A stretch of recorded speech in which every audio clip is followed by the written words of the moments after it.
Good day to everyone. Next, we'll see another type of test case design technique, that is straight transition diagram. In this, we will be checking whether the application is transiting from one state to another state while testing the application. Let us see an example for straight transition technique. Let us assume that we are testing a login page of a website. Whenever we are developing an application, we will be having many states, like when the valid username and valid password is given, successful login, and when the invalid details are filled, it should throw an error message. Like this, we will be having many states.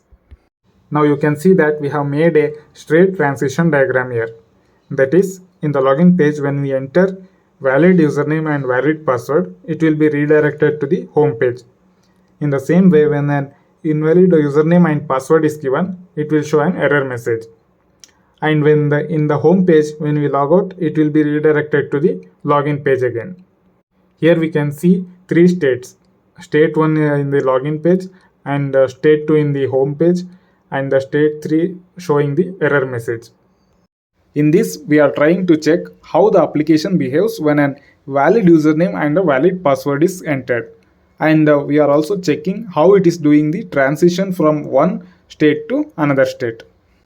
Next, we'll see another type of test case design technique, that is error guessing.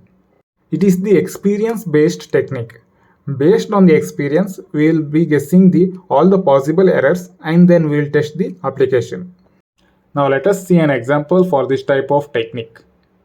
Let us consider we are testing a login page of a website, wherein the text field, it will accept 8 to 32 character, and the condition is it should accept only alphanumeric. For this, we will try to guess all the possible errors, that is both positive and negative.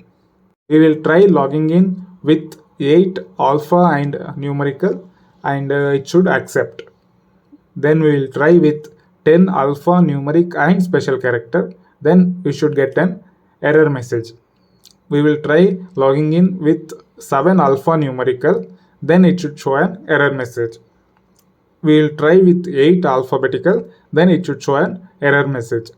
We will try only with numeric 9 characters, then it should show an error message.